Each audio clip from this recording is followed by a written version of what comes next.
ozaka pembe na ngobila ozaka pembe na nani kobenga ngai te mutula mutu abunela ngobila na ndenge na ye maka mususu ne rombungu ona yoki na mboka na village apo na yo so na lobby yango na bomi mbala moko pouvoir babatela yango ne rombungu mi faux politicien oyoki si ba Congo soni nga za na ngulu te naza commander te na boy bobenga ngai mais na batu oyo ba e comme infiltré pour mena gentili ngobila mbaka un homme d'état alors na balabala te un homme d'état même si ba e bangi même si ba e zododo a contrôler toute une idéologie mususu soki o ba e bangi to ba e zododo o contrôler malbaloko tout bien au côté esprit zembe yomba nazana mayomba soki oza mobali landanga na mayombe awa nazana mayombe et pas koko pourquoi musape ngobila mutema makasi te et ba te bele bo simele ngobila kisi boko rappelle le moroté ba kisa mike même ba propre frère na yo oyo kana bango te ba propre frère na yo ba propre ndeko na yo moko oyo kana bango te osali ko sala ba campagne et belé pour ngobila na ba to ko sa yo le propos tenus n'engage que moi et non au diffuseur. Je le dis avec force, avec agressivité. Gentini ngobila mbaka bazo lingolo ba boule belé. Y compris ne rombu na kati.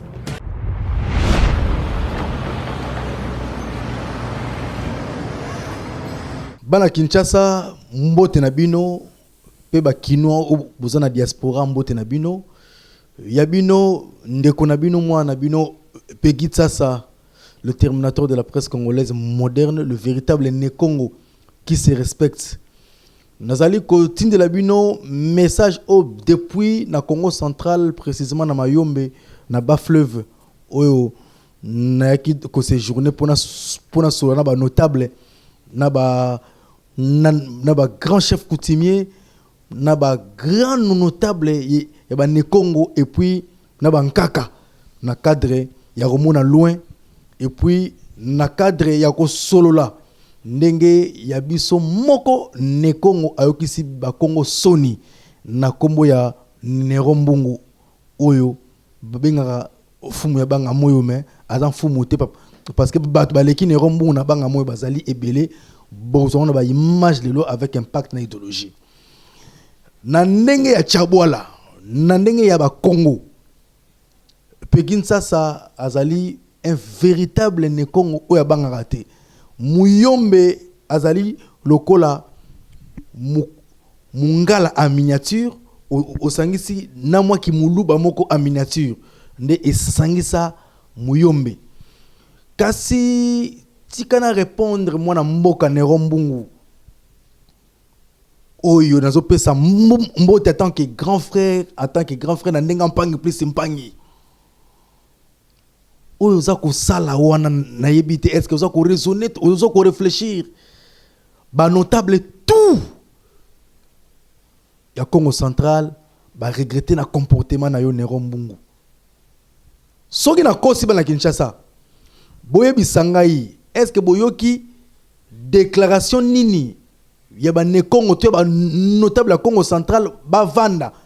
ba réfléchir to ba telemela décision béli du peuple n'engue ba quoi ici Nerombungu. Je vous dis vrai, en tant que Nekongo et originaire à Congo central, malgré que je suis quinois, na telemeli na dernier souffle nangai comportement ya Nerombungu. Biso ba Nekongo, comment ba Congo ba yombe bozo ko dénoncer te buzobo yo Nerombungu asali. Et puis bota la sikoyo. A komi ko sangisa moi ba 2-3 personnes ya mbika ya soi-disant kolobake bango bato IDPS baye pour nous soutenir yé moi 2-3 personnes yo bana gisasa obi ke ba membre ya IDPS so ba telemela mutu baye na ndenge ya 2-3 personnes te ba yelo vulu pa pena na ndenge ya mbika pena ba elio pena ba telemelio kasi tous les campagnes au Nerombungu oza ko sala na yebi yango nazala kati ya Mayombe na mboka oyo yebi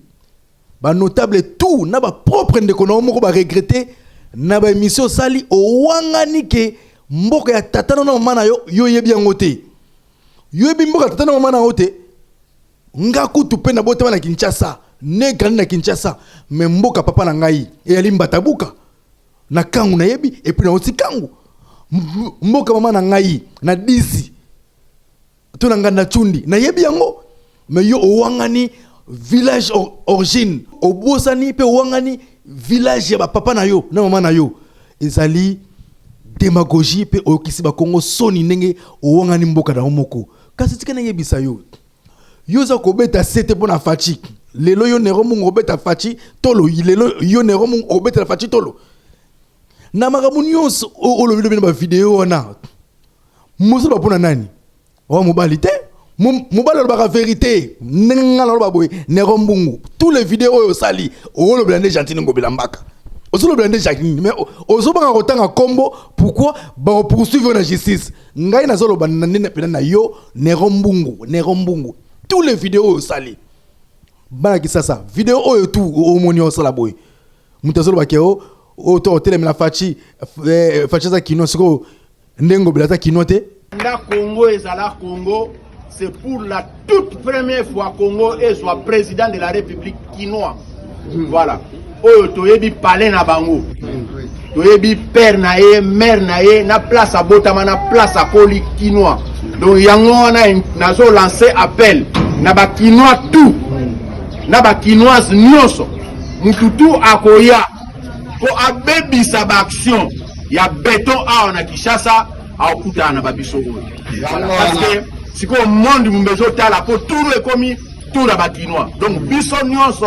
ba quinois tout atoza na sambe to bima pour nous soutenir parce que fachango moningai na bima yi banda parce que bakoki ko assassiner célébrité à Fatité bakoki ko barrer Fati na kinte parce que misala nyonso ba gouverneur ya Congo ya ba province nyonso na suka yango ndeto ko sangisa foto ba papa mokonza mboka musalo sali yango wana ngai na Kinshasa awa tango na moni ezo marché te na so mono ndire batuana ole ba na basima bazoana mato malembe bakuka béton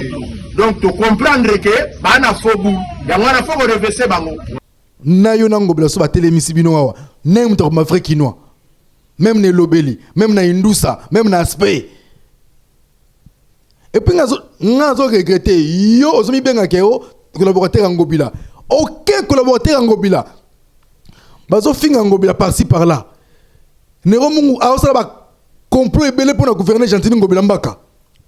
aucun collaborateur Gentili Ngobila Mbaka azo telemela yango bozo défendre mon quantité bo fani na bino démocratie pouvoir yango babatela yango bongo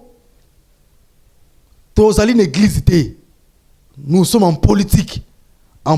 c'est celui qui n'est pas avec nous et contre nous et puis en politique ezala makamwa pardon té politique est dans la science occulte pardon c'est la punition nzambe ne mutalimbisaka na politique pardon ya la raté ne rombonga zo finga mokonzi azo ba n'importe quoi et puis to vani na biso na bo vani na bino na bandako fion bozo bundela ngobila te bo mona bato yi dépesté ndenge tilelo batela pouvoir na bango IDPS batela pouvoir na bango tilelo akolinga mpesa finga Fachi te akolinga te mpuko finga Fachi ninga pekin sasa nakolinga jamais que mpese tongungi a finga ngobila parce que nous avons le pouvoir il faut te battre le pouvoir tant muta fingi Gentili Ngobila Mbaka to alobi n'importe quoi et c'est important te mokonzi alobaka biso communicateur mokonzi faut to loba Nerombu est en train de parler de misérie de démagogie nana zo recadrer oya zolo ba awa na ba vidéo na ye ya mbika na porta ndako na ye na moi 2-3 personnes ya betele maboko ke biso to chao poids Nerombu nana zo combattre Fachi est-ce que Ngobila na Kinshasa oyo ako combattre Fachi to Ngobila azo sala azo travailler na vision chef de l'état tous les ba campagne oyo Nerombu za ko sala na yebi yango tous les campagnes na batu ebele na proche ya gouverner Gentili Ngobila Mbaka son excellence Gentili Ngobila Mbaka nous avons des traîtres na peme na biso j'assume ramnaza oloba oyo Gentili Ngobila Mbaka tout ça na ba traître na entourage na biso na pembe na gouverneur Gentini Ngobila Mbaka tozala ba traître parce que yo comment ça collaborateur mokonzi ovana nie ba finga mokonzi yo lo ba relo roté ba finga mokonzi o sala relo roté car ba kusu au téléphone vous ne défendez pas le chef pour l'intérêt à pouvoir na ngai on attend ngo na proche Ngobila je dois défendre le chef jour Ngobila a sala mabe ngala ko dénoncer bana Kinshasa moi je ne suis pas flatteur bomo ine mbongo asan et puis si qui on la batebele et comme biloba loba Nerombungu un homme d'état alors le rôle yo té un homme d'état alors na balabala té un homme d'état même si abaye bangi même si abaye zododo a contrôler la courte une idéologie mususu soki obaye bangi tout baye zododo au contrôler malbaloko tout bien au côté esprit zembe mais oya yo commis et pensa drôle il faut te benga ba mais c'est un CNPP tout benga ba sena nzambe ba choma boko aussi ma Bible paille ma kolongo le paille. La politique n'est pas l'église. Ne confondons pas la politique et la religion. Nous allons interpeller les collaborateurs, il y a Gentini Ngobila Mbaka. Tous les infiltrés peuvent mettre Nabiso. Tous les infiltrés Nabibino, tous les infiltrés. Et pour l'intérêt à pouvoir, on a talango, na pemet Ngobila. Pour te garder pouvoir Nabiso, il faut te bengana infiltrer. Et puis la campagne nyonso ne remongaza ko sala ko sangisa bato IDPS ba 12 ni babenga ngo wera sona ibima na oloba 12 tout o sali ba complot tout o sela Ngobila za informé na ngona tout pour ngana rotika boyete pouvoir na biso kende boye ne remongo okisinga soni nga batini ngaite ngana commander te na sala mayombe na minitsoyo benga mutu tu nazala mayombe ndindi yombi mwisi mbata buka ndidi ngwama mwisi dizi siama mwisi kangu mwisi mbata buka sko yo owangani mboka baparana yo lobiko oyebi yango te yo yebi kaka Kinshasa ata okufu wapi bakuluna Kinshasa yo ko muteke yo komi David Matadi Kibala Gentini Ngobila Mbaka, avec tous les respects que je vous dois, c'est Pékin, c'est ça qui parle et qui confirme. Moutale sa ngazate, na banga ape motuté, na tango ya pouvoir. O toza nangoyo, il faut toi accompagner vision chef de l'État ndenge yo sala rango. Oyo tout ne rombunga lobi na ba vidéo yo, et ça pour no tuka yo. Et ça message na yo, mais azo banga otanga kombo na yo. Pour yabike ba poursuivre yé. Mobala rabongote. Tanga komboti yo soso on bali tanga penake Gentini Ngobila Mbaka yo so accompagner chef de l'État. Est-ce que Ngobila vraiment nenga zawana à combattre chef de l'État? Est-ce que tu as des preuves? Tu as des preuves que Ngobila est en train de faire des complots pour le chef de l'État? Vous avez la preuve na yango? Vous êtes faux politicien. Ne rombungu faux politicien. J'assume na boy mutabenga ngai. Vous avez pemena Ngobila. Oza pepe na nani ko benga ngaite mutula mutu abunela Ngobila na ndenge na ye lero liaka mbongo leta lero liaka mbongo na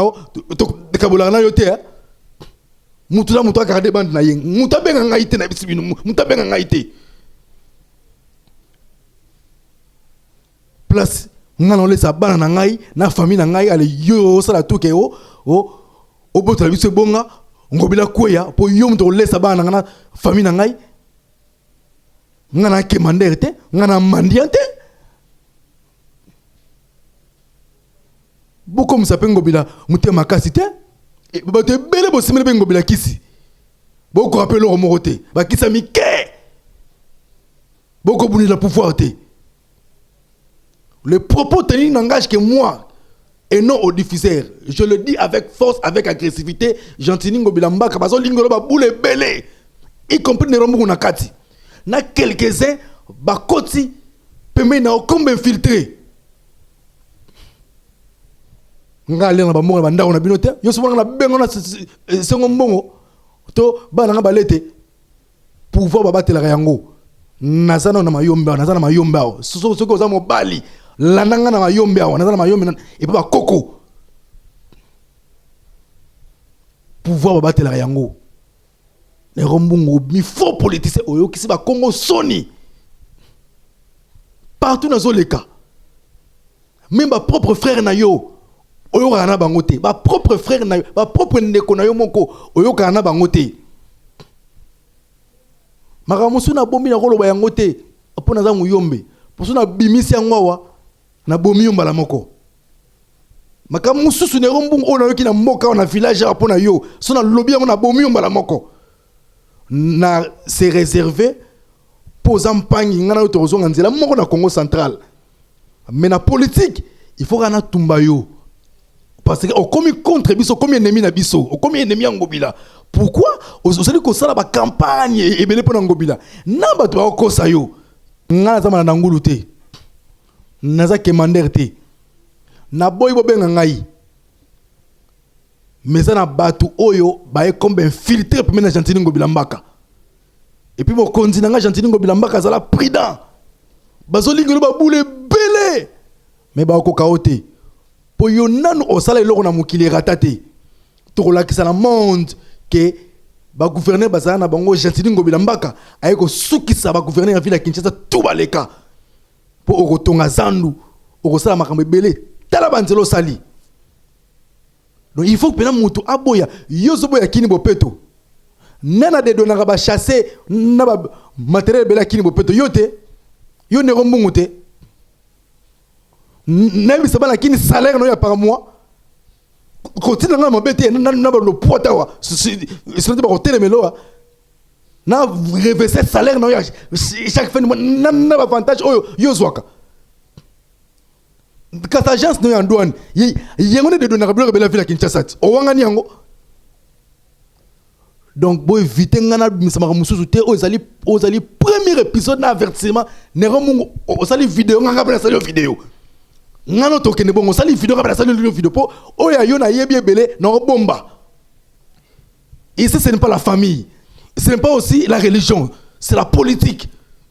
Tu es contre Gentili, ou c'est là complot belé, na ko reverser yo. Et puis tous les complots na yebi. Nenga yo zangunza ngapela za ngunza plus que yo. Ngako na sangisa makambo belé. Mutobang sa muninga zate. Biso tout ba na 1900. Soki bango mela ngapela mela bangi. Iso mela soto ngapela mela soto mais yanga yesa pona na réfléchir langage nanga ezala bien envers ba comprendre. Yo olingo yinisa ngobila na bala kisasa ngobila so ngisa ba villa Kinshasa ba veni ba balabala yo lingi ba yina ngobila Nero Mbungu ndoki jaloux ya ngobila bala Kinshasa bolanda maloba Nero Mbungu te aokisi biso ba Congo kutu soni kasi nga tant que kinois mais originaire à Congo central na zongi na source na mayombe. Pour information, na source, na idéologie, mususu po na ozo Kinshasa wana to s'affronter na mututu. Oyo hotel Melangobila. On ne blague pas avec le pouvoir. Quand on a le pouvoir, il faut tout rebattre le pouvoir. Et je m'adresse à tous les collaborateurs de Gentili Ngobila Mbaka. Héros, et ça, l'air qui tient loté. Et ça, héros, flatter mon connalitoïté. Et ça, héros, mutu à défendre le chef na quoi nae. En latin, on dit Odin ritum meton, ce qui veut dire en français qu'il me haïsse pour qu'il me craigne. Na kiyo me balwara nos montre tumbo ndanganzi kafwa kwandi. Nero Mbungu. Ezambala suka na buzuba no balibanda na na bato mika na ba 2-3 personnes wana. Ezambala suka Nero Mbungu. Keba na ngobila. Keba na ngobila Nero Mbungu. Keba na ngobila. Nazana mayombe awa na Congo central parce que ndidi yombi. Mutaro bangisa ngazate pouvoir bansetre ngape na zalango et puis to tala soki ba voter bino sur tour na osala contre campagne pona yo Nero Mbungu yo. S'il vous plaît, abonnez-vous.